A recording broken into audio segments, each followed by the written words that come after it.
इस तरफ सामने सामने। Thank you. Dinu want to say something? Dinu क्या कहना चाहेंगे? मुंबईतील मिठी नदी गाळ उपसणी प्रकरणात आज ईडीने दिनू मोरिया याची तब्बल 4 तास चौकशी केली आहे।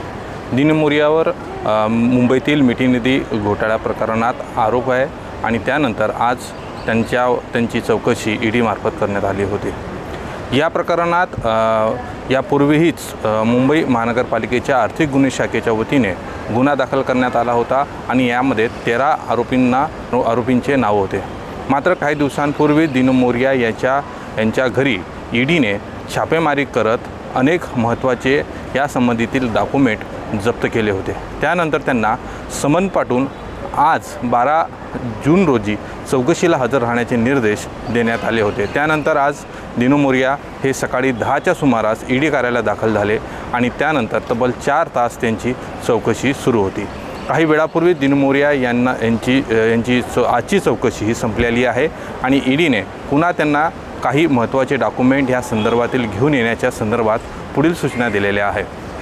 मात्र या प्रकरणात ज्या प्रकारे दिनू मोरिया यांचं नाव आलं हे अतिशय महत्त्वाचं आहे, कारण की शिवसेना ठाकरे गटाचे युवा नेते माजी मंत्री आदित्य ठाकरे यांचे हे दिनू मोरिया हे अतिशय जवळचे मानले जातात, त्यांचे निकटवर्तीय आणि मित्र आहे।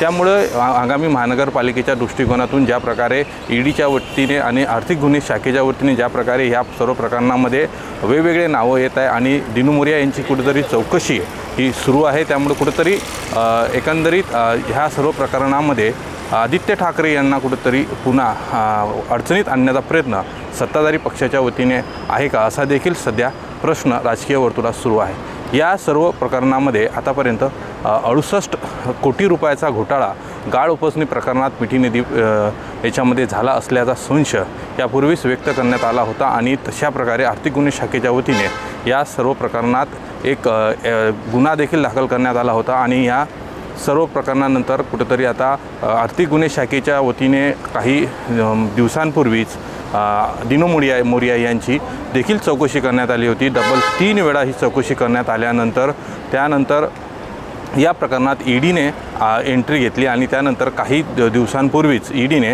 राज्यात 13 ठिकाणी या प्रकरणात विविध ठिकाणी छापेमारी केली होती आणि त्यानंतर दिनू मोरिया यांना आज चौकशीला हजर राहण्याचे निर्देश ईडीने दिले होते आणि त्यानंतर जे डॉक्युमेंट जप्त करण्यात आले होते त्यानंतर या प्रकरणातील काही आणखी डॉक्युमेंट देखील बँक व्यवहार आणि इतर ह्या गोष्टी ह्या देखील आणण्याचे निर्देश त्यावेळीस समनमध्ये ईडीच्या वतीने देण्यात आला होता।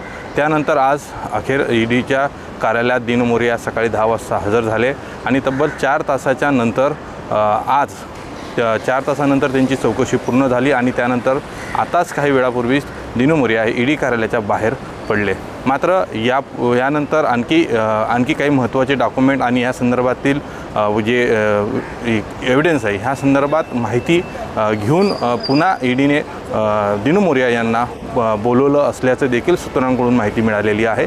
त्यामुळं आगामी महानगरपालिका आणि आदित्य ठाकरे यांच्या निकटवर्ती असलेली दिनू मोरिया यांची जी चौकशी सुरू आहे कुठेतरी राजकीय असल्याचं देखील कुठेतरी विरोधकांकडून बोलले जात आहे।